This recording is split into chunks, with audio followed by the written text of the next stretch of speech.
That's it's very difficult to do. People don't understand that when you're in ministry, when you're at home, you're still in ministry. Like you're still on the Yeah. clock, and Well, it's tough to balance. and I could easily justify saying, well, oh, well, I need to go do this conference in St. Louis. There's kids that need to be, but every good opportunity sometimes isn't a good opportunity. And Yeah. sometimes you have to let go and say, you know what, God, I believe you'll give them someone else greater that can speak a word into that. But home is where it starts. What do you think some ideas are, or what birthed?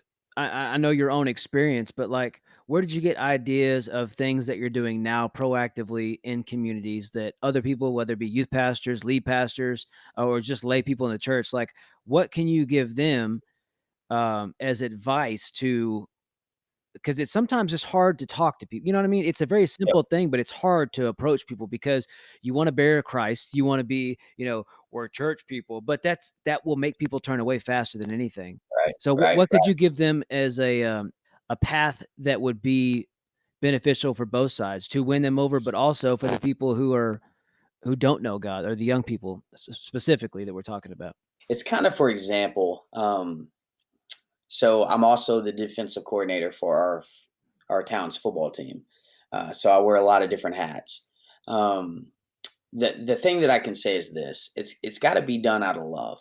Mhm. If you don't love people without expectation, so what I mean by this is I love people without expectation. If you never attend our church, if you never come to a youth meeting, if you never sign up for an event, Yeah. I'm still going to love you. Yeah. And we have young people that come on Wednesday nights that will eat and leave immediately after the meal is over. And I know it's gonna happen. I Yeah. do. And I love them. And I say, "Hey, guys, hope to see you next week because I want them to come eat again." Yeah. You know?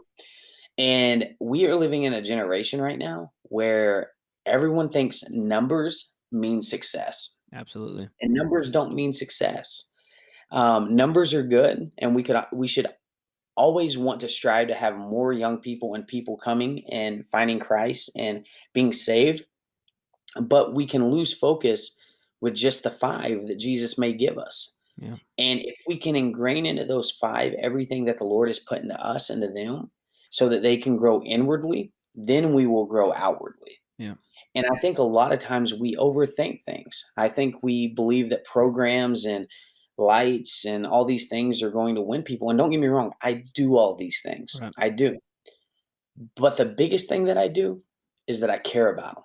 And so instead of expecting them to come to the church, so I might schedule something from 3 to 5 at a local coffee shop and say, "Hey, free coffee on me, guys. Come hang out. Would love to hear your stories. Would love to hear about your passions, what you want to do, and what's new in your world." And just putting the focus on them. If you truly show them that you care about them and that you have a passion for them, Yeah. then they're going to more aptly say, "You know what? Hey, I really like Pastor Ty.